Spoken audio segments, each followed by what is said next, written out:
On est aujourd'hui le mercredi 16 mai, on est le 24 Iyar. Comme je l'ai dit hier, il n'y aura pas cours demain, donc le cours qui normalement aurait dû être donné demain, le cours de Chumash, aura lieu aujourd'hui et nous sommes Parshat Bechukotai. En tous les cas, une paracha extrêmement importante puisque c'est la dernière paracha du troisième livre de la Torah. Nous terminons Shabbat, le troisième livre de la Torah. Une paracha donc importante, mais aussi extrêmement perturbante dans la mesure où c'est ce qu'on appelle l'une des deux parachiotes des malédictions. C'est la première des deux parachiotes dans la Torah qui met en garde Israël et de ce qui risque de lui arriver dans l'histoire s'il s'écarte de la Torah, bien que effectivement de nombreuses malédictions, de nombreux décrets sont énoncés, on verra plus dans les détails, sont énoncés tout au long de cette paracha, malgré tout et heureusement, comme vous le savez, cette paracha termine, conclut, on va quand même le lire vite, la conclusion, bien que ce n'est pas le but du sujet, mais après nous avoir malheureusement mis en garde de tout ce qui allait nous arriver, et on peut dire aujourd'hui tout ce qui nous est arrivé, car en fin d'histoire, on sait que malheureusement ce n'était pas des promesses, des mises en garde vaines, ça nous est oui arrivé. Malgré tout, comment conclut la Torah? Ve'av gamzot beyotam beretz oivehem. Mais ne vous inquiétez pas, mes enfants, car même lorsque vous serez au milieu de la terre, des pays de vos ennemis, Lome astim, je ne serai jamais dégoûté de vous. Loge altim, je ne vous repousserai jamais. Les chalotam, je ne vous laisserai pas disparaître. Les affaires beriti itam, jamais je ne romprai l'alliance que j'ai conclue avec vous. Ki ani Hashem Elokehem, car je suis Hashem votre Dieu. Et le dernier verset conclut en disant Bezacharti lahem brit rishonim, je me souviendrai de la première alliance que j'ai conclue avec vous. Quand Asher otseti otam meretz Mitzrayim, celle que j'ai conclue avec vous lorsque je vous ai sorti d'Égypte. Le'einei agoyim, et aux yeux du monde entier, je me souviendrai de cette première alliance. Il n'y aura pas une autre alliance, il n'y aura pas Brit Hadasha, il n'y aura qu'une seule et unique alliance. Et comme on l'a expliqué des centaines de fois, on pourrait dire peut-être l'une des plus grandes peaux de banane que le maître du monde a mis sous les pieds de tous ceux qui voulaient tomber, et c'est pour ça qu'ils sont tombés. C'est justement ce fameux verset qui parle de Brit Hadasha, que malheureusement pour eux, ils ont tous traduit par une nouvelle alliance, tout simplement parce qu'ils ne connaissent pas l'hébreu. Et Brit Hadasha signifie, comme on le sait, une alliance renouvelée. La différence entre une nouvelle alliance et une alliance renouvelée est la même différence qu'il y a entre une nouvelle lune ou une lune renouvelée. Est-ce que chaque mois on a une nouvelle lune? Non, on a une lune renouvelée. Et c'est pour ça que la lune s'appelle en hébreu Chodesh, qui veut dire renouvellement. Et donc il n'y a pas une nouvelle alliance, il y a l'alliance renouvelée. C'est ce qui est dit ici, parce que pendant des siècles, Israël a abandonné sa Torah.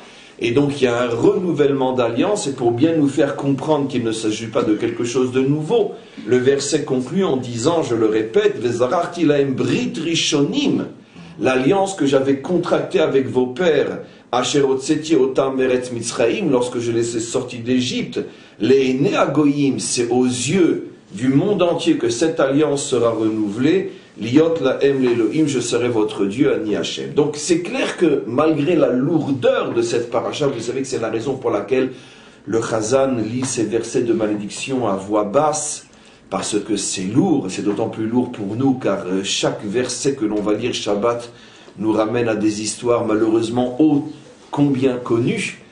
Et donc, c'est pour ça qu'on lit à voix basse, comme pour montrer la peine, comme pour montrer qu'on est affligé de malheureusement de n'avoir pas mérité de passer à côté de ces malédictions. Mais quoi qu'il en soit, ça se termine très très bien, ça se termine par une promesse comme quoi l'alliance conclue avec nos pères à la sortie d'Égypte sera à nouveau l'alliance qui sera réétablie avec Israël à la fin de l'histoire, aux yeux de toutes les nations qui pensaient cette alliance morte et enterrée. En tous les cas... Pardon, pourquoi il ne rappelle pas les Brit Rishonim, ça devrait être avec Abraham. Ça c'est autre chose, c'est dit après, ça sera le cours. Mais il y a deux alliances. Il y a l'alliance des pères, on verra, ça sera le cours. et Brit Rishonim, l'alliance faite à la sortie d'Égypte. Non, l'alliance faite à la sortie d'Égypte, c'est le nom de la Torah, comme on le sait, que la Torah est appelée Luchot Abrit, les tables de l'alliance. La seule alliance qui a été faite à la sortie d'Égypte, comme elle est appelée elle-même dans la Torah des dizaines de fois, c'est Luchot Abrit, les tables de l'alliance. Donc c'est l'alliance qui a été conclue à la sortie d'Égypte, c'est à cette alliance qu'on fait allusion. Maintenant, le Brit avec les Perses, c'est dit avant et on va en parler dans quelques minutes. Mais pour l'instant, je voulais juste, parce que comme on parle de la paracha des malédictions, je ne voulais pas introduire le cours sous le signe de la malédiction, mais au contraire sous le signe de la bénédiction, en rappelant que malgré ces malédictions, ça se termine bien, ça se termine par une promesse du retour d'Israël vers Dieu, sous le signe et selon l'inspiration de la première, seule et unique alliance contractée sur terre avec le peuple juif. En tous les cas, on va avancer un petit peu plus. Aussi d'une manière tout à fait providentielle, et cette fois-ci vraiment afin de rentrer plus dans le cours, nous sommes le Shabbat avant Yom Yerushalayim, comme vous le savez, puisque dimanche, donc Motzei Shabbat, samedi soir, commence Yom Yerushalayim, le jour de Jérusalem, le jour où, d'une certaine manière, on a récupéré toute notre capitale, et en particulier le Kotel, duquel on était privé pendant quelques décennies. Et donc, Yom Yerushalayim est un jour très très important, c'est un jour qui aussi tombe pendant le mois de Iyar, d'une manière très providentielle, comme d'ailleurs tous les événements liés à la reconstruction moderne d'Israël sur sa terre. Tous ces événements sont pratiquement au mois de Iyar, et d'une manière tout à fait providentielle, car nous n'avons pas choisi de libérer le Kotel le 28 Iyar, c'est Mina Shamaim, ça s'est fait. Et donc, en tous les cas, cette paracha est la paracha juste avant Yom Yerushalayim, et il y a aussi une allusion dans notre paracha à Yom Yerushalayim, pas à Yom, mais à la notion de Jérusalem. C'est un verset assez extraordinaire qui, lui, est dit dans un aspect plutôt négatif, mais je viens d'expliquer au début du cours que, quoi qu'il en soit, tout l'esprit de la paracha est positif, puisque ça termine positivement. Mais quoi qu'il en soit, qu'est-ce que dit le verset?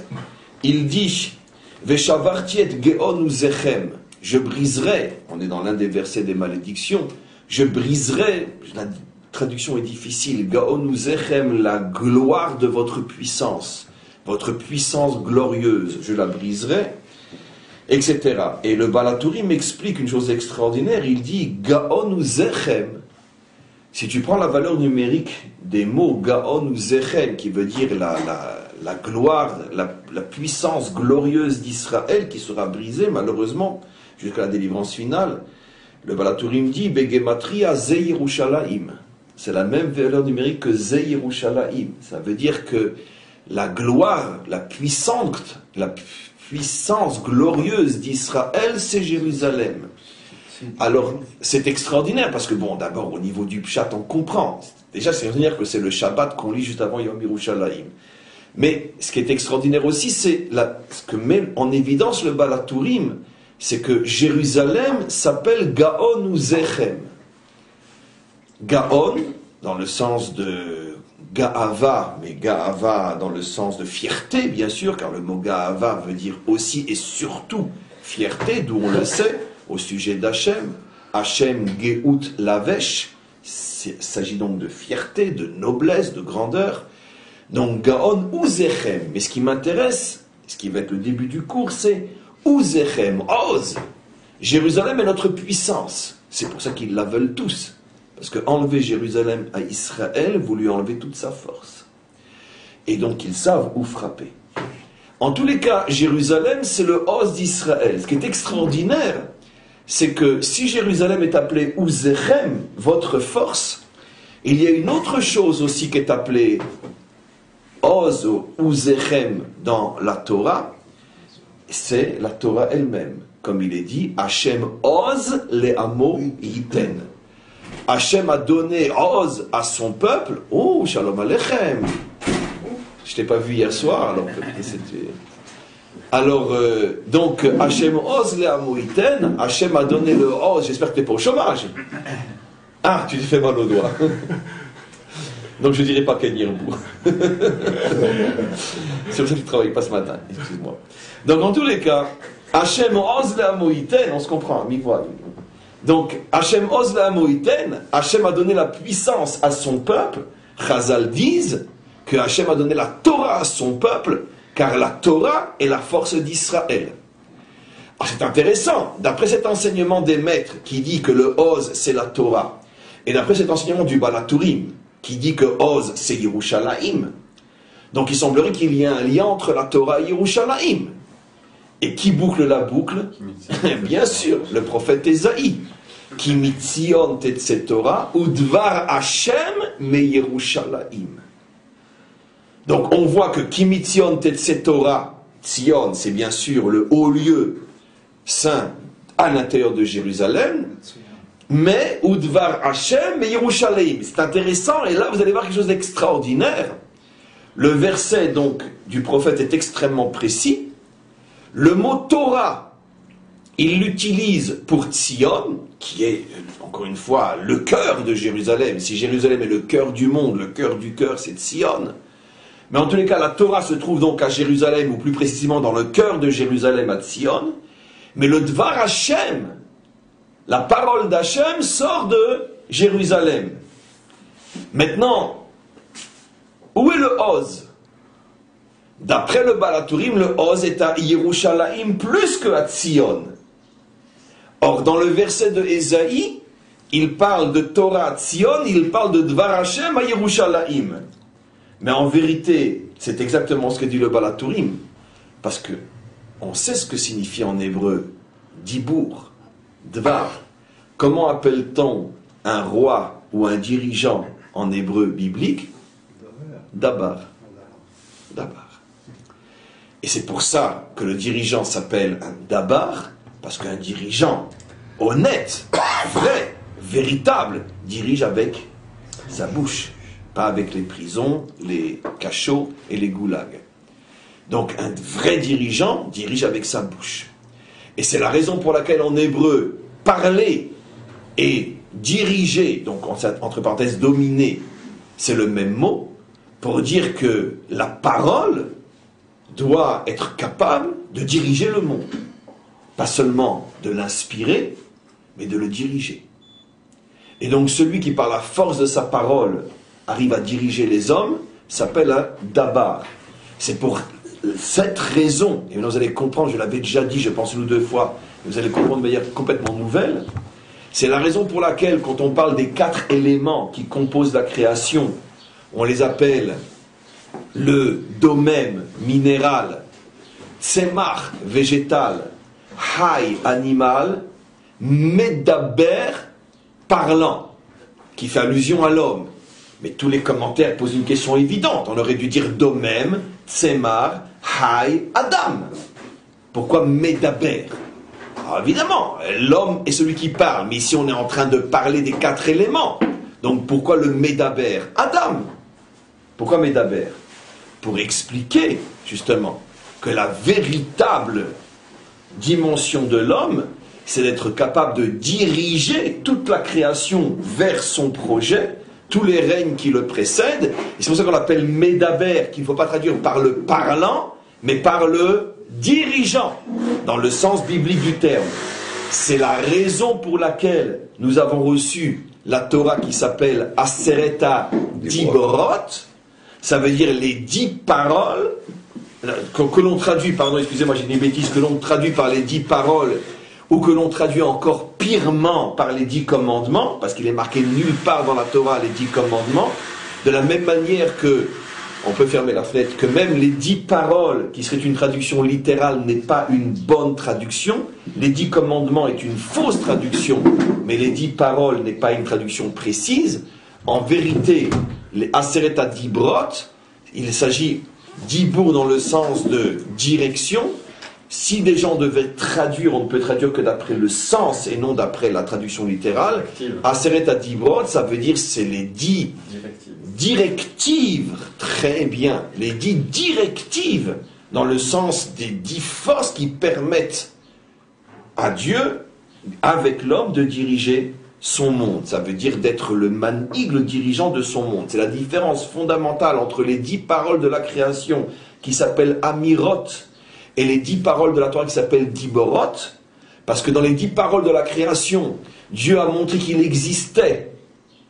Bereshit bara Elohim, mais c'est pas parce qu'il existe qu'on va forcément le laisser prendre la direction du monde, en ce sens que l'homme peut vivre dans l'illusion que c'est lui, l'homme, qui dirige le monde.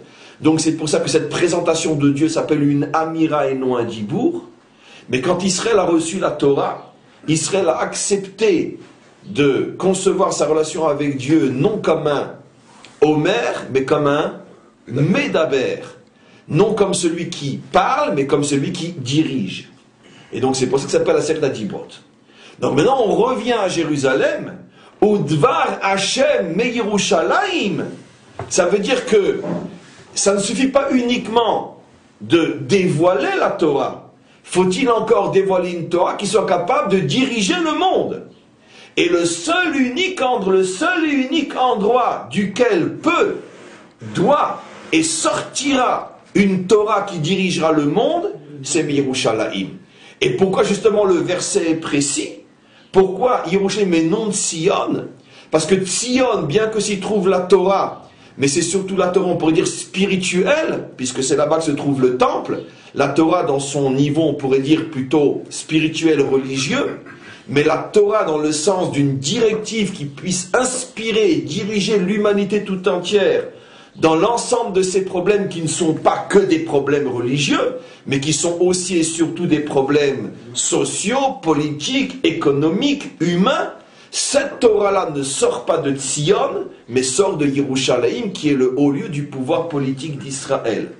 Et donc c'est là que sort le Dvar, dans le sens d'une Torah capable de diriger. Juste, je termine. Donc c'est la raison pour laquelle on comprend que finalement, les maîtres du Talmud qui disent que la Torah est Oz, le Balaturim qui dit que Yerushalayim est Oz, et Esaïe qui dit que le Dvar se trouve à Yerushalayim, les trois parlent de la même chose. De Jérusalem sort, ou doit sortir, ou sortira, la Torah qui pas seulement est une inspiration spirituelle pour le monde, mais est une véritable directive qui peut aider les hommes dans les moindres détails de la vie profane sur terre à se diriger. Oui. Il paraît que dans le Beth Amikdash, l'endroit le plus secret qu'il y avait s'appelait Dvir. Nachon, ça fait allusion à ça, absolument, absolument, absolument. L'un des endroits les plus... Non, c'est pas l'un des endroits. Dans la tradition talmudique, le temple, et en particulier la partie la plus sacrée du temple, s'appelle Dvir.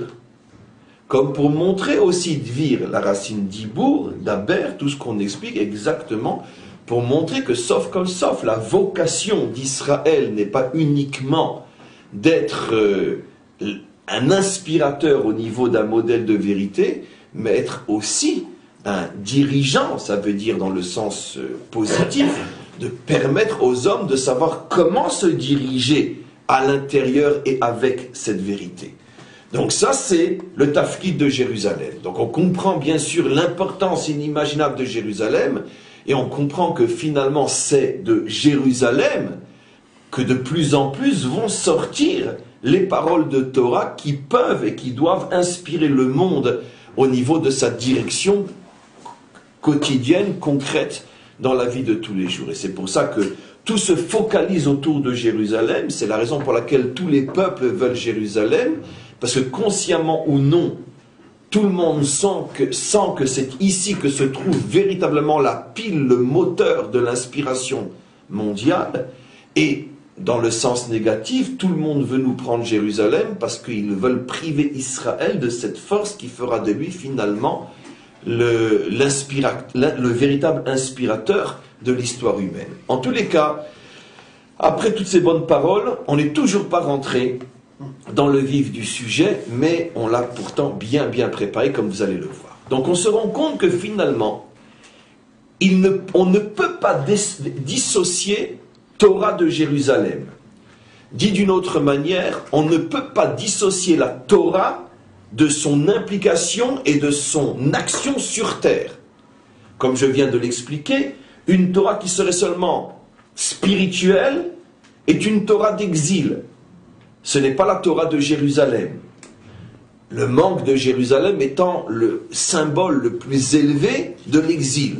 C'est pour ça que quand on veut sortir de l'exil, qu'est-ce qu'on dit? Leshana Abaa Beyerushalayim. Donc Jérusalem a toujours été le symbole de la fin de l'exil. Donc automatiquement, toute Torah qui n'est pas une Torah Yerushalmite, une Torah qui ne peut pas véritablement agir sur le monde, est une Torah d'exil. Dans les codes des maîtres d'Israël, ils ont fait allusion à ce qu'est la vraie Torah et à ce que n'est pas la vraie Torah. Dans les codes des maîtres d'Israël, ce qu'on appelle les codes de la Kabbalah ou du Zohar, et comme vous le savez, comme j'ai expliqué des centaines de fois, les maîtres d'Israël jouent énormément avec des images et des concepts codés, et surtout avec les lettres. Parce que les lettres hébraïques sont elles-mêmes des codes qui contiennent des messages infinis.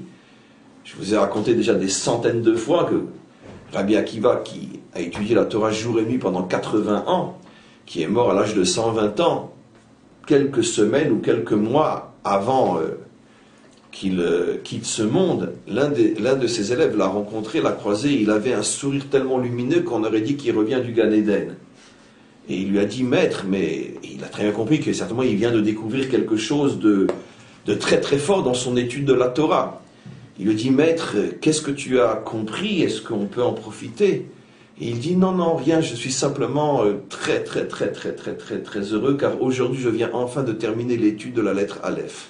Je peux commencer la lettre Bet. Il avait 120 ans. Et donc, on voit qu'un homme a passé sa vie sur la lettre Aleph. Donc il faut plusieurs vies de Rabbi Akiva pour arriver au Bet, au Gimel, etc. Oui. Il y a pour Yerushalayim, après il s'appelait Yerushalem. Nachon. Et après il a ajouté les Yud, c'est comme il a fait avant. Dans la Torah chez Béalpé uniquement. Dans la Torah chez Birtav, Jérusalem, d'où la traduction en français Jérusalem, Yerushalem. Mais dans la Torah chez Béalpé, c'est Yerushalayim. Il a fait comme Abraham, ou Sarah. Il y a des raisons à ça. On avait Dafka, si je me trompe pas, Yom Yerushalayim l'année dernière, on a fait tout un cours sur la différence entre Yerushalem et Yerushalayim. C'est un cours qui est sur le site. En tout cas, je continue. Donc, qu'est-ce que j'étais en train d'expliquer? Aleph de Rabbi Akiva. Donc, c'est évident que les lettres véhiculent des secrets inimaginables, et c'est l'une des raisons pour lesquelles les maîtres du Zohar et de la Kabbalah ont beaucoup utilisé les lettres pour transmettre des concepts. Et ils nous ont expliqué une chose absolument extraordinaire, que l'on voit déjà dans la Torah elle-même, le 6e jour de la création, qui, comme l'indique déjà Rashi, je tiens à préciser que ce cours, c'est en même temps un cours sur la paracha, Yom Shloim, mais une préparation bien sûr à Shavuot. C'est l'un des premiers cours de préparation à Shavuot, car la semaine prochaine, quelques jours avant Shavuot, ce sera essentiellement des cours de préparation à Shavuot. Donc, nos maîtres disent qu'il y a déjà une allusion au don de la Torah, déjà dans le récit de la création. Le 6e jour de la création, parce que, comme vous le savez, il y a une anomalie. Au lieu de dire Yom Shishi, il est dit Yom Ha-Shishi. Tous les jours, il est dit Yom Sheni, Yom Shlishi, Yom Revi'i. On aurait dû dire, pour garder la logique grammaticale du texte, Yom Shishi. Et il est dit Yom Ha-Shishi. Et Ha-Shishi, il y a donc un He suivi de Shishi. He, c'est la lettre qui a pour valeur numérique 5. Shishi, qui veut dire 6. Et nos maîtres disent, cette formule Ha-Shishi 5 et 6 fait allusion à tous les aspects de la Torah. Comment? Je ne vais pas tous les expliquer. Par exemple, He qui a pour valeur numérique 5, c'est les 5 livres de la Torah. 6, le 6e jour de Sivan, puisque la Torah a été donnée le 6 Sivan. Les 5 livres, le 6 Sivan. Ha-Shishi. Aussi, ça fait allusion à la Torah écrite, 5 livres, et à la Torah orale, les 6 traités de la Mishnah. Et on pourrait continuer à l'infini. Donc ces deux lettres, 5 et 6, font allusion au don de la Torah, aux deux Torahs, Torah écrite, Torah orale, etc. Déjà dans le récit de la création. Rashi juste précise pourquoi faire une allusion à la Torah à cet endroit-là, pour nous dire que le monde n'a été créé que pour que finalement la Torah s'y dévoile. Et c'est pour ça qu'au moment où on termine le récit de la création, on fait allusion au don de la Torah. Tout ce que j'ai expliqué, c'est les raisons données par les maîtres du Niglé, les maîtres qui se préoccupent de l'aspect dévoilé, visible et à la portée de tous de la Torah. On dit pas à Shabbat aussi? À Shabbat? Yom HaShishi. Non, mais au Shabbat. Non. Non, non, c'est Shabbat. Pas dans les versets en tout cas. En plus, les 5 et les 6, ça fait 11. C'est 1 plus que les 10 sphirotes. Et tous les deux, ça fait 11. C'est 1 égale 2, ça fait Bereshit. Là, Ça fait allusion à une infinité Un de milliard, choses. ouais, Un c'est milliard. vrai. Maintenant, regardez. Dans le Zohar et surtout dans la Kabbalah, le Ari HaKadosh explique que le He et le Vav font aussi allusion à une chose beaucoup plus profonde, mais qui n'est pas du tout différente de ce qui a été expliqué, mais simplement qui est la même chose, mais d'une manière plus profonde, que le He et le Vav, comme on le sait, sont deux lettres du nom divin, puisque le nom divin s'écrit Yud-Ke, Vav-Ke. Et donc, bien qu'ici c'est inversé, le He est avant le Vav, puisque Ha-Shishi, c'est He, Vav, mais il explique que ça fait allusion aux deux dernières lettres du nom divin, le Vav et. Et il va expliquer aussi pourquoi c'est inversé. Pourquoi c'est inversé. Pourquoi le He est avant le Vav. Alors d'abord, il explique à quoi font allusion le Vav et le He. Parmi des milliards d'explications qu'il suggère, qu'il n'explique pas, et que bien sûr on ne va pas nous rapporter. Mais expliquons seulement à notre niveau ce qui nous intéresse dans le cours. Il dit que le Vav et le He font allusion, finalement, aux deux aspects de la Torah. Écoutez-moi bien. La Torah telle qu'elle est, entre parenthèses, dans le ciel, ça veut dire elle est là, mais elle ne s'est pas encore véritablement incarnée et réalisée sur terre. Et la Torah telle qu'elle est réalisée sur terre. Modernisée dans notre langage, qu'est-ce qu'il veut dire? Le Vav fait allusion à la Torah, mais non encore suivie par les hommes, et même pas encore par la majorité d'Israël. Donc une Torah encore très théorique, alors que le He fait allusion à la Torah reconnue, dévoilée, inspiratrice, pas seulement pour les Juifs, mais aussi pour toutes les nations. D'où sait-on que les nations, à leur manière bien sûr, sont concernées par la Torah? Il dit tout simplement parce que ce fameux verset que Ki mitzion tetze Torah ou dvar Hashem Yerushalayim, c'est qui le dit? C'est pas nous, c'est les nations. Regardez dans le contexte. Ésaïe dit ce que diront les nations au moment de la délivrance. Ils diront à chaque juif, prenez-nous, emmenez-nous avec vous, nous voulons nous aussi revenir vers le Dieu de Jacob, qui mitzion tetze Torah ou dvar Hashem Yerushalayim. Ça veut dire que ce sont les nations qui disent qui mitzion tetze Torah dvar Hashem Yerushalayim. Ça veut dire que on parle de la Torah qui se dévoile dans et pour le monde entier, au point que même les nations se rattachent à la Torah d'Israël, en prenant bien sûr ce qui les concerne dans la Torah d'Israël, de la même manière que Israël ne prend pas tout dans la Torah d'Israël. Il y a des choses qui sont réservées aux Kohanim uniquement. Et même les Kohanim ne prennent pas tout. Il y a des choses qui sont réservées uniquement aux Kohen Gadol, ou il y a des choses qui sont réservées aux Lévim ou aux rois, etc. Donc, évidemment que chacun a une part dans la Torah d'Israël, mais chacun en fonction des réceptacles spirituels et moraux qui lui sont propres. Mais malgré tout, il y a une part dans la Torah d'Israël. La différence est uniquement quantitative, mais pas qualitative. Maintenant, on continue. Donc il explique le Ari HaKadosh que quand, au niveau des codes des maîtres d'Israël, quand on veut parler de la Torah non encore reconnue, on l'appelle Vav. Et quand on veut parler de la Torah reconnue, on l'appelle He. Il va plus loin encore, et il dit, on pourrait presque expliquer que la Torah de l'exil s'appelle Vav, et la Torah de la délivrance s'appelle He. Dit dans un langage plus moderne, la Torah vécue en exil par les Bnei Israël, en Pologne, au Maroc, en Perse, en Babylonie et partout ailleurs, c'est la Torah du Vav, et la Torah de Jérusalem, et la Torah du He. Pourquoi? Parce qu'une Torah qui est vraie, mais qui n'inspire pas et ne dirige pas, s'appelle Vav. une Torah qui est reconnue, qui inspire au point que les nations supplient les Juifs de les emmener avec eux pour recevoir eux aussi cette Torah s'appelle et. Pourquoi le Vav et le E? Il y a des milliards de raisons dont j'en connais quelques-unes, mais ce n'est pas le sujet. C'est pas le sujet. Donc, c'est en tout cas vrai au niveau des codes. Et donc, il explique pourquoi l'allusion est Yom HaShishi, le He est avant le Vav, parce qu'on fait allusion à la vraie Torah, et justement au niveau de la vraie Torah, le He est avant le Vav, pour dire qu'au moment de la délivrance finale, à la fin du 6e millénaire, juste au moment où on rentre dans Shabbat, puisque ce verset, le Yom HaShishi, est dit à la fin du 6e jour, donc il fait allusion à la fin du 6e millénaire, notre époque. À ce moment-là, il y a un renversement. Le He est avant le Vav, c'est-à-dire qu'enfin se dévoile la véritable Torah, une Torah qui concerne même le non-juif partout où il est, à combien plus forte raison le juif partout où il est, c'est-à-dire en Eretz Israël. Donc ça c'est l'allusion, le Vav et le He.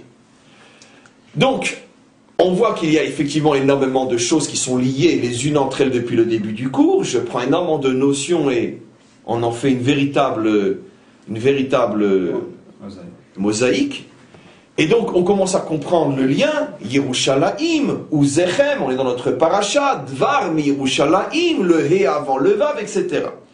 Et on peut maintenant enfin rentrer dans notre cours. Il y a un passage assez extraordinaire, fabuleux, inimaginable, époustouflant, et tout ce que vous voulez avec. Juste à la fin de toutes ces malédictions, un verset qui est dans l'esprit de ceux que j'ai déjà lu au tout début du cours, qui nous dit que finalement ça se finira bien. Hachem nous ramènera, il se souviendra de nous.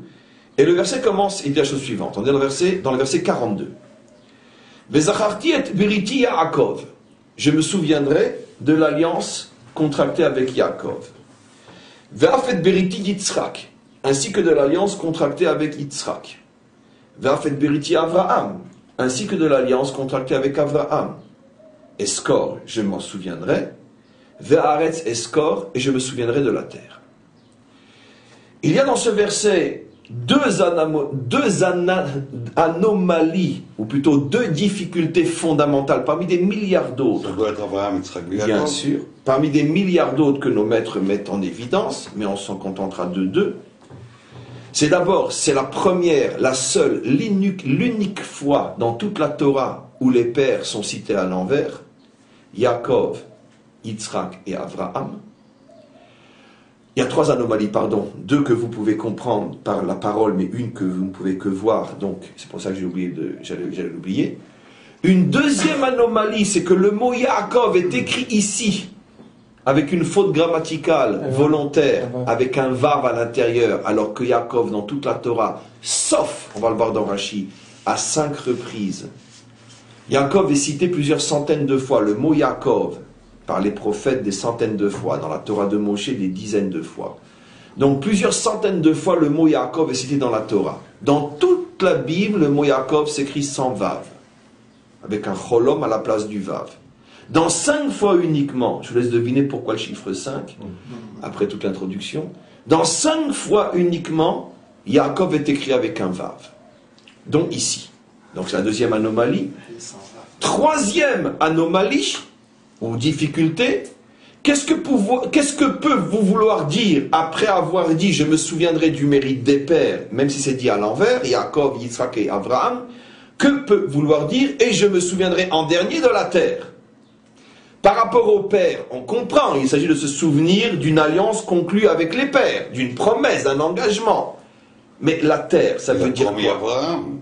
Mais c'est l'air, c'est ça l'alliance, c'est un carat, ça a déjà été dit. Mais il faut qu'il précise que la bride qu'il a fait à Abraham, grâce à Dieu, on étudie la Torah. On sait tous que l'alliance faite avec les pères, il n'y en a d'abord qu'une, puisque eux n'ont pas reçu. Parce qu'avant la bride, il lui a dit sors de ta terre. Réga, toutes vos questions sont répondues, juste laissez-moi le dire.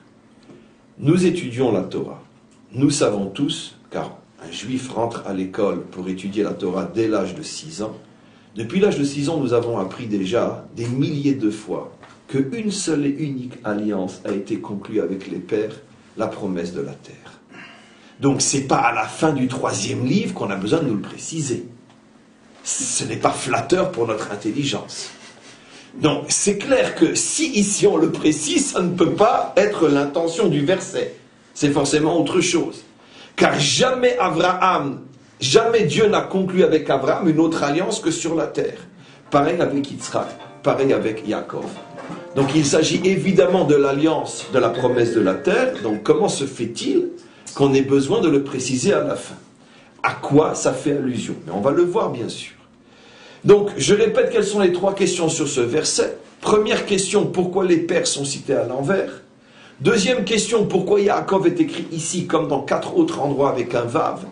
Et dernière question, que peut signifier la terre dite en dernier après le mérite des pères?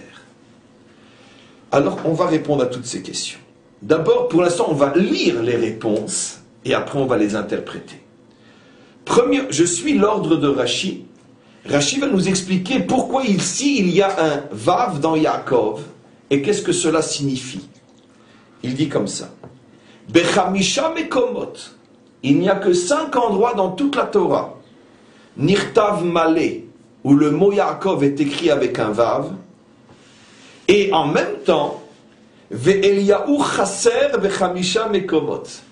Et il y a, parallèlement à ça, 5 endroits uniquement dans toute la Torah où le mot Eliyahu, le prophète Eliyahu, est écrit sans le vav. Ça veut dire quand Yaakov a un vav, Eliyahu n'a pas le vav. Vous devinez pourquoi? Parce que Yaakov lui a pris son vav. Et c'est ce qu'il dit. Bien sûr, Rashi va le dire de manière codée. Et il nous laisse le travail du décodage. Qu'est-ce qu'il dit? Quel est le rapport? Pourquoi 5 endroits Yaakov avec un vav, 5 endroits Eliyahu sans vav? On sait que dans notre tradition, Eliyahu est celui qui doit venir annoncer la délivrance finale. Et voilà ce que Rashi dit. Yaakov natal ot mishmo shel Eliyahu. Yaakov a pris une lettre, le vav, du nom Eliyahu. Ça fait donc Elia. Et puis Eliyahu. Aravon, c'est un gage qu'il a pris chez Yavo ve'yevaser geulat banav pour l'obliger à venir délivrer ses enfants Yaakov. Ça veut dire Yaakov dit à Eliyahu, tu veux ton vav, rends-moi mes enfants, ou ramène-les-moi. Comme un prêteur qui a un gage, tu veux ton bibelot, rends-moi mon argent. Ça veut dire que ici, évidemment, c'est une parabole plus que codée. Ici, on considère que Eliyahu est l'emprunteur, et ce qu'il a emprunté, c'est les enfants de Yaakov. Yaakov ne lui a pas fait confiance, il lui a dit, tu veux mes enfants, donne-moi un gage. Il lui a donné une lettre de son nom. Tu me rends mes enfants, je te rends ton vav. Donc les 5 vav qui manquent à Eliyahu sont les 5 vav qui se trouvent chez Yaakov. Parlons de gage, excusez-moi. En parlant de gage, on revoit la même chose avec Tamar qui prend le bâton qui est le vav et qui dit à Yehuda, si tu veux ton vav, donne-moi la dynastie de ma chère, le Goël. Tu mérites une telle engueulade. Tu sais ce que souvent on m'a écrit sur le site? Oui, les Betsalel, il nous manque tellement. Je te promets.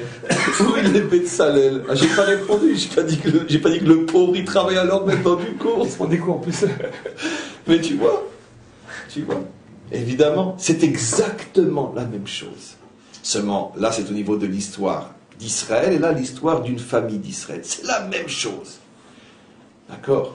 Tu veux un enfant, tu veux le Mashiach va sortir de toi, Yehuda. Effectivement, Peretz qui va sortir de nous deux.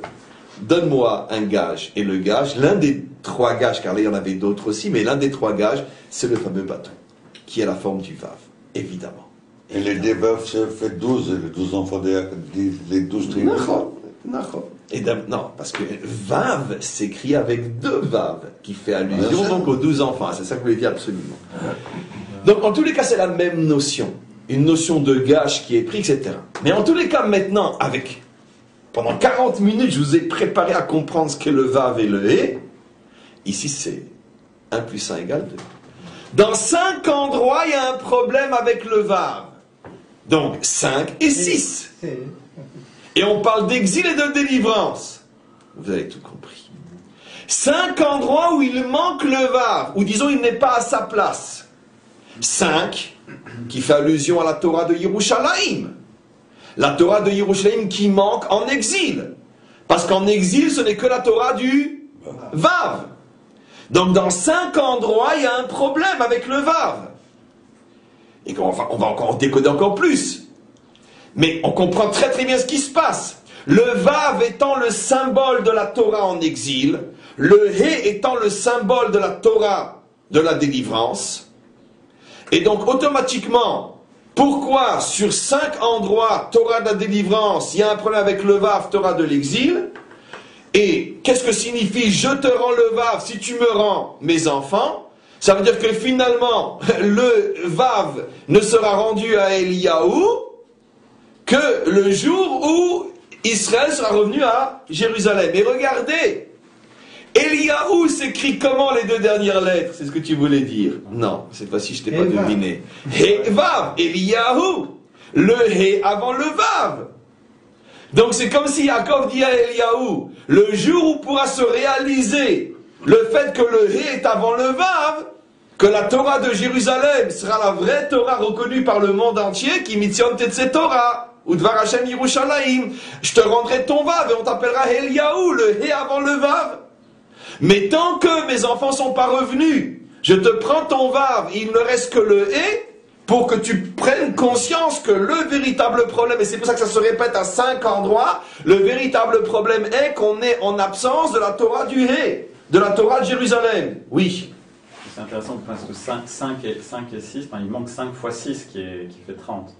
Et 30, il y a un lien avec la malchoute. Bien sûr. C'est une partie du coup que tu as devancé. Réga, il vient de donner un diamant, on n'en profite pas. Qu'est-ce que disent nos maîtres? Amalchut niknet beshloshim ma'alot. Dans quel texte? Pirkei Avot. La fin de Pirkei Avot dans le 6e chapitre. Sous 30 ma'alot pour que se dévoile la royauté. À quel âge David est devenu roi sur tout Israël? 30 ans. Comme par hasard. Intéressant, hasard. Hazar. Tant que le hé est étranger, il n'a pas de place dans le monde. Hazar. Zar veut dire étranger.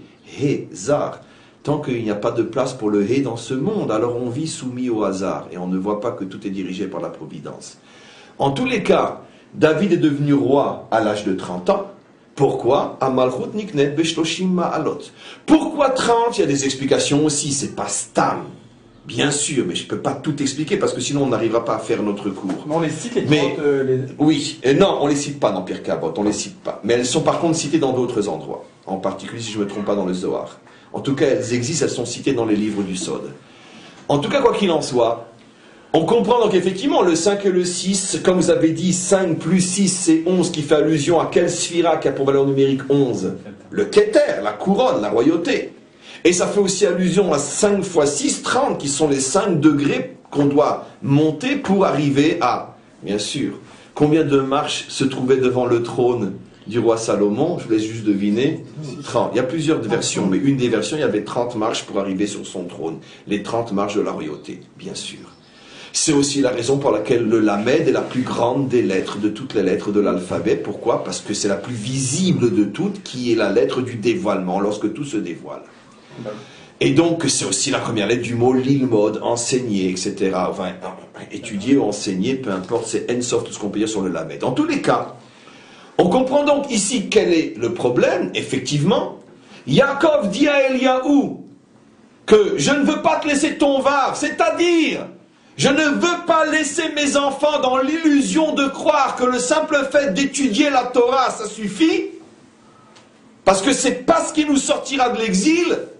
Pour sortir de l'exil, il faut une Torah qui soit capable d'agir sur le monde. Et cette Torah ne peut agir sur le monde qu'à partir de Jérusalem. Et donc, tant que mes enfants étudieront la Torah en exil, même s'ils arrivent à traverser l'exil, ils n'arriveront pas à sortir de l'exil. Donc, je te prends ton vav pour t'obliger à ramener mes enfants à Jérusalem. Je peux vous dire quelque chose de terrible. Écoutez-moi bien. L'allusion est absolument incroyable. Yaakov dit à Eliyahu la chose suivante. Mais non, ça va pas ça. Tant tu auras ton vav. Ça veut dire que tant que mes enfants vont s'accrocher à l'étude de la Torah en exil, ils chercheront pas vraiment à sortir de l'exil. Parce que finalement, à partir du moment où il peut étudier la Torah et la vivre en exil, après tout, je veux dire, Vilna peut être aussi la petite Jérusalem de Lituanie, comme on le sait. Et donc, qu'est-ce que fait Yaakov? Il lui prend le vav, il dit, viendra un temps où mes enfants n'auront plus de Torah, où mes enfants vont abandonner cette Torah. Et c'est ce qui les ramènera précisément à Jérusalem. Je répète, l'une des plus grandes explications de notre histoire contemporaine jamais dite et jamais enseignée sur terre. La véritable raison pour laquelle Israël, ces 100 ou 200 dernières années, a abandonné la Torah, c'était pour notre salut. Parce que sinon on ne serait jamais sorti de l'exil. On y serait encore. Mais quand Israël s'est retrouvé tout d'un coup sans rien, il n'avait plus son vav. À ce moment-là, il a fallu qu'il se raccroche à quelque chose. Et il s'est dit, ben si déjà, allez, pourquoi pas ne pas revenir sur notre terre. C'est précisément l'absence de Torah en exil qui a ramené Israël sur sa terre. Contrairement à ce que tous les soi-disant, etc., disent et expliquent sur notre histoire contemporaine. Heureusement qu'Israël s'est éloigné de la Torah. Sinon, on ne serait jamais revenu sur notre terre. C'est le secret du Vav pris à Eliyahu.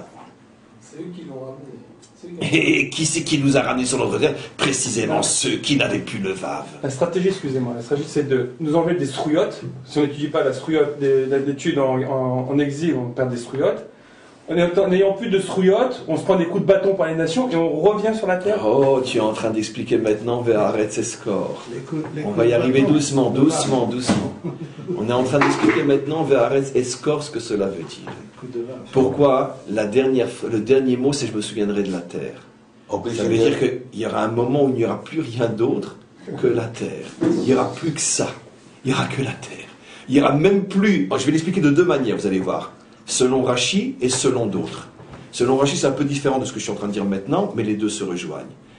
Mais il y aura un moment où il n'y aura plus d'autres, même le mérite des pères ne suffira plus, il n'y aura plus que le mérite de la terre. Et le mérite de la terre, c'est-à-dire que les juifs ne seront plus juifs que par la terre. Avec toutes les erreurs, les défauts et les fautes que cela peut entraîner. Car jamais Israël n'a autant fauté dans son histoire que depuis qu'il n'a plus que la terre. Mais d'un autre côté, c'est aussi la porte du salut. Parce que sinon, on ne serait jamais revenu. Ça veut dire que si Vilna n'avait pas été détruite, il n'y aurait pas de juifs à Jérusalem aujourd'hui. Et pourquoi il n'y aurait pas de juifs à Jérusalem aujourd'hui? Parce que quand on a Vilna et ses yeshivot, qui c'est qui a besoin de Jérusalem et de son Machane Yehuda? Qui c'est qui a besoin de ça? Donc, c'est la raison profonde cachée derrière ce code. Yaakov dit à Eliyahu, jusqu'à quand tu vas enseigner à mes enfants la Torah de l'exil? Arrête. Puisque Eliyahu, comme on le sait, il représente quoi dans notre tradition? Celui qui enseigne la Torah dans toutes les générations au maître d'Israël. Indépendamment de ça, mais sa fonction, c'est quoi? Comment qu'on parle d'Eliyahu dans notre tradition depuis des millénaires? Comme celui qui révèle la Torah aux justes de chaque génération. Comme dans le Talmud, des centaines d'histoires, dans le Zohar, des milliers d'histoires, dans notre tradition orale, des millions d'histoires. Eliyahu est une âme particulière dont la fonction est de dévoiler la Torah au grand maître d'Israël. Donc c'est lui qui est préposé à l'enseignement de la Torah. Quand la Torah, je parle d'une Torah révélée que le maître ne peut pas atteindre par lui-même. À ce moment-là, il mérite de se connecter à l'âme de Eliyahu, et comme un canal, la Torah rentre en lui par le canal de l'âme de Eliyahu, ce qu'on appelle le sod du hibour, de la connexion des âmes. Mais donc ça passe par lui. Et donc c'est pour ça que Yaakov se met en colère contre lui. Il lui dit, mais Eliyahu, arrête! Tu ne fais qu'enseigner la Torah du Vav à mes enfants, ils sortiront jamais de l'exil. Eliyahu n'a pas l'air de comprendre, Alors, à 5 reprises, pour lui faire comprendre que le problème est la Torah de Jérusalem, à 5 reprises, il lui prend son vaf pour dire, à cause de toi, je suis obligé de priver mes enfants de la Torah, même du vaf, qui quoi qu'il en soit est une belle Torah. La Torah de Vilna est une magnifique Torah, quoi qu'il en soit. Je suis obligé de les priver de la Torah. Pourquoi je parle toujours de Vilna? Vous ne vous sentez pas vexé pour ceux qui viennent du Maroc ou d'ailleurs? Parce que 99,9% des Talmuds qu'on a aujourd'hui sont les Talmuds de Vilna. Selon la dernière édition qui a été décidée et imposée à tout Israël, même sur le monde séfarade, l'édition de Vilna. C'est pour ça que j'ai oublié de vous dire pourquoi je parle toujours de Vilna. Parce que Vilna est resté le symbole de sa manière de l'étude de la Torah de l'exil, qui est imposée à tout Israël, même ceux qui viennent du Maroc ou d'Irak. Donc en tous les cas, je ferme la parenthèse. Donc, c'est pour ça qu'il prend le vav à 5 reprises pour dire, tu veux qu'Israël revienne à la Torah? Alors à condition qu'il revienne à la Torah à Jérusalem. Eliyahu, le He avant le vav. C'est mystère. Maintenant regardez, on va voir ce que dit Rashi sur l'inversion des noms. Et alors là, tenez-vous parce que ça va être complètement incompréhensible jusqu'au décodage. Et Rashi se pose la question, bien sûr, pourquoi on commence par Yaakov et on termine par Avraham? Mais il ne pose pas la question pourquoi on termine par la terre, mais ça va être déduit de ce qu'il va dire, comme l'expliquent d'autres. Regardez ce qu'il dit. Lama nimnu ahoranit, pourquoi sont-ils comptés à l'envers, nommés à l'envers, pardon, kelomar? C'est pour dire la chose suivante. Kedai ou Yaakov akatan lekar. On va voir si Yaakov, le petit, suffit. Si son mérite suffit.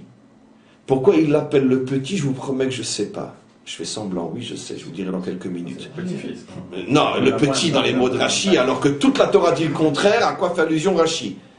Rashi cache quelque chose ici, à mon sens, je le dis souvent, c'est l'un des Rashi les plus mystérieux, en même temps les plus révolutionnaires de toute la Torah. Comment Rashi ose-t-il ici appeler Yaakov à Katan par rapport à Yitzhak et Abraham, alors que toute la Torah dit que Yaakov s'appelle Bechir Ha'avot, le plus grand des 3 pères. La preuve, entre autres, parmi des milliards, c'est qu'on s'appelle de son nom à lui et pas du nom des autres. Le Zohar va beaucoup plus loin. Le Zohar dit plus encore que Abraham et Yitzhak sont inclus dans Yaakov. Et bien sûr, à cause de Tiferet. Et que si ce n'était Yaakov qui devait sortir d'eux, Hachem ne se serait jamais lié avec les 2 premiers. Donc c'est tout le contraire. Des choses inimaginables qu'on dit sur Yaakov. Plus encore. Le Zohar révèle que Yaakov est le tikkun de Adam Rishon. Ce qui n'est pas le cas de Avraham et de Yitzhak. Donc, on va continuer dans la folie du commentaire. Et il dit comme ça. Si on va essayer, dit Hachem, c'est que Yaakov est en premier, avec le mérite de Yaakov. Mais d'un autre côté, dit Hachem, je sais que c'est un petit mérite, donc je ne suis pas sûr que ça va suffire. Mais je ne m'inquiète pas, je continue Rashi. Ve'imeno kedai, si Yaakov n'est pas suffisamment méritant pour que son mérite puisse sortir mes enfants de l'exil, Ari Yitzhak imo, mais j'ai pas de problème, j'amène Yitzhak. Et si même Yitzhak ne suffit pas, Aré Avram Imo, j'amène Avram, chez où Kedai, lui il est le seul à ce que son mérite puisse suffire. On pourrait poser la question pourquoi tu commences pas tout de suite par lui, mais évidemment parce qu'il y a un ordre dans le mérite d'Israël. Il a la lettre E qu'on a rajoutée. Oh, si tu oses repartir au travail. 4 jours, je l'ai.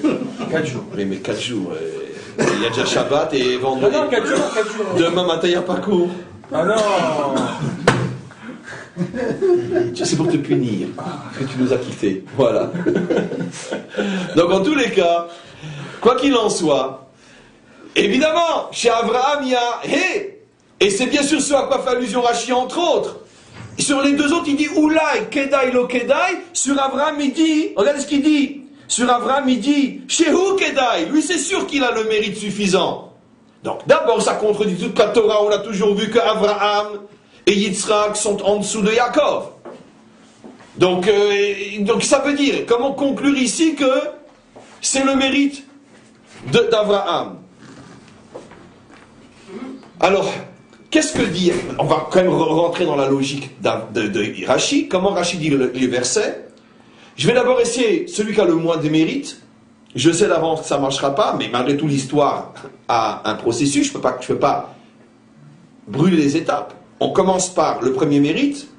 Évidemment, il n'est pas suffisant. On passe au deuxième mérite. Ça rajoute de l'espoir. Mais quand on arrive au troisième mérite, avec Abraham, chez Ukedai, lui c'est sûr. Mais je vous pose une question. Mais alors comment Rashi comprend la fin du verset qui lui rajoute Ve'aretz Eskor? Et je me souviendrai de la terre. Selon la lecture de Rashi, qu'on va du moins méritant au plus méritant, il y aurait donc quelque chose qui est au-dessus d'Abraham, Isaac et Yaakov, c'est la terre. Et ça veut dire quoi? Écoutez-moi bien. D'accord? Car là, le chidouche est absolument inimaginable. La fin du verset est la clé de l'explication de celle de Rashi. Pourquoi Rashi ose dire que Yaakov a moins de mérite que Yitzhak, qui lui a moins de mérite qu'Avraham, et Avraham a le plus de mérite de tous? C'est la fin du verset qui le révèle. Va'aretz eskor. Car ici, on est en train de juger les pères par rapport à leur mérite, par rapport à la terre. Vous imaginez? Lequel des trois a le moins de mérite par rapport à la terre? Yaakov. D'abord, il a vécu plus longtemps que qui que ce soit en Chutz La'aretz, mais surtout, c'est avec lui qu'a commencé l'exil. Donc, l'éloignement de la terre. Il ne serait pas parti sans Yitzhak, c'est la Comment? Le plus belle, c'est Yitzhak. Il serait peut-être pas parti sans antisémitisme. Et en plus... Il n'a pas quitté ça. Non, j'ai pas compris ce que tu dis, Jean. Il est parti à cause de l'antisémitisme de Lavan. Oui, alors. C'est-à-dire qu'il a dit lui-même qu'il a tardé en exil et... J'avais pas compris. En plus, il a été puni parce qu'il a tardé à revenir. C'est ce que tu disais. Il n'est revenu que par que parce qu'il n'en pouvait plus avec Lavan. Ça veut dire que Yaakov incarne plus que les trois l'homme dont l'attachement à la terre ne fait pas partie de son vécu visible. Que Hachem me pardonne pour une telle crétinerie, et surtout ne comprenez pas mal l'idiotie que je suis en train de dire. Évidemment que Yaakov est autant attaché que les deux autres à la terre d'Israël, mais on parle ici d'un attachement vécu, concret, visible.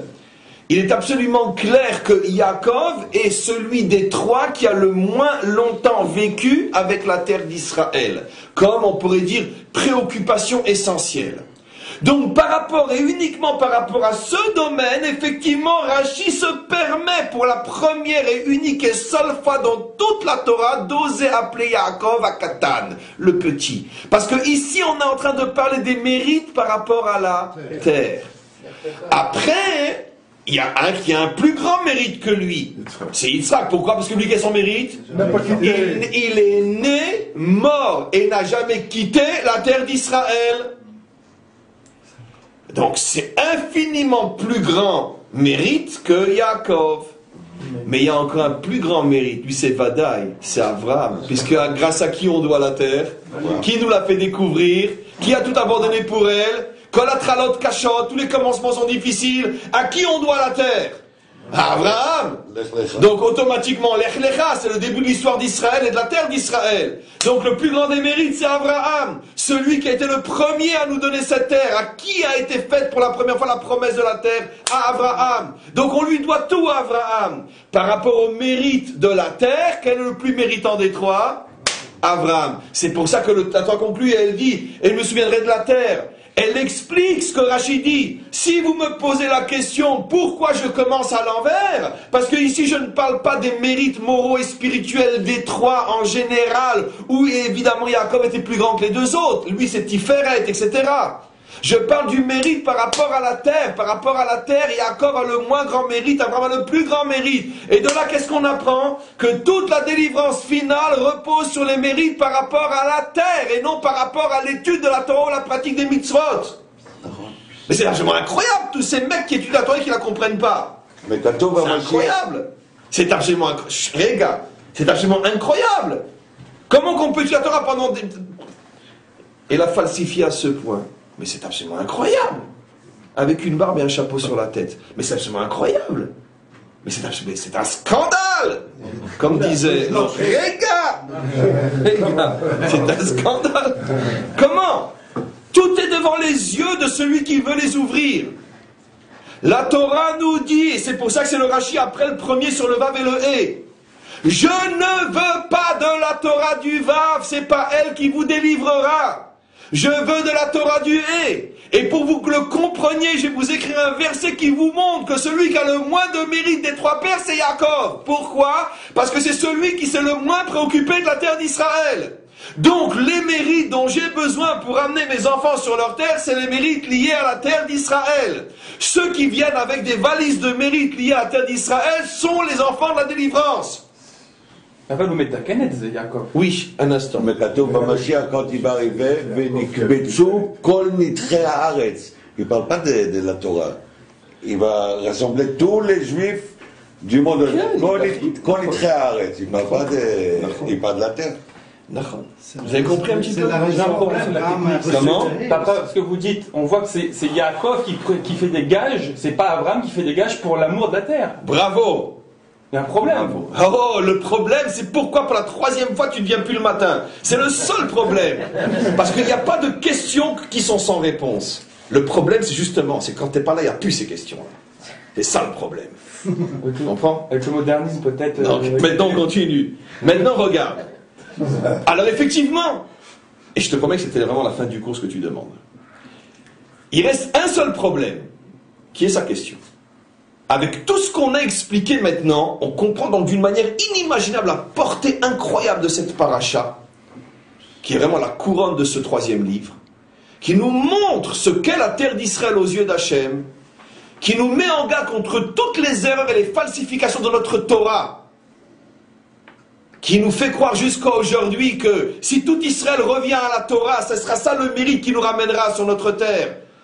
C'est faux, c'est un scandale de mensonge, c'est pas ça uniquement. Évidemment que sans Torah, il n'y a rien. S'il n'y a pas de Vav, il n'y a pas de Hé, il manque de lettres du nom divin. Mais au niveau de la hiérarchie des valeurs, de l'importance, le Hé est avant le Vav. Eliyahu Yom HaShishi. Pour sortir de l'exil, il faut comprendre que les mérites liés à la terre sont plus importants que ceux qui ne sont liés qu'à la Torah. Qu'à la Torah, je dis bien, qu'à la Torah. Maintenant, il reste bien sûr une question. Alors effectivement, comment se fait-il que c'est Yaakov qui a pris le gage, serait dû être Abraham? Mais la réponse est évidente et c'est la fin du cours. D'accord? Si c'était Abraham qui avait pris le Vav, de quoi il se serait fait traiter par tous les rabbins de l'exil? De salationniste. Parce qu'évidemment, depuis le jour où tu as ouvert la bouche, tu ne parles que de la terre d'Israël. D'accord? Mais heureusement, on a Yaakov, hein. Lui, Yaakov, pas de problème, hein. Il a fondé le peuple juif en Chutz Laaretz, dire toute sa vie, il était... Plus encore, hein. Du moins, hein. Il est dit sur Yaakov que les 17 meilleures années de sa vie où il a atteint les plus hauts niveaux spirituels, c'était en Égypte, hein. Alors, on me compose l'histoire de Jérusalem, bon, hein. D'accord, très bien. Qu'est-ce qu'il fait Yaakov? Ne vous servez pas de moi pour entretenir vos mensonges. Moi, je prends le Vav. Parce que moi, vous ne pouvez pas me soupçonner d'être un petit sioniste. D'accord? Moi, je prends le Vav. Parce que moi, c'est vrai, j'ai vécu toute ma vie en Chutz Laaretz. C'est vrai, les meilleures années de ma vie ont été précisément les 17 passées en Égypte. C'est fou, mais c'est vrai. Mais d'un autre côté, je ne me laisse pas avoir. Je sais où est la vérité vraie.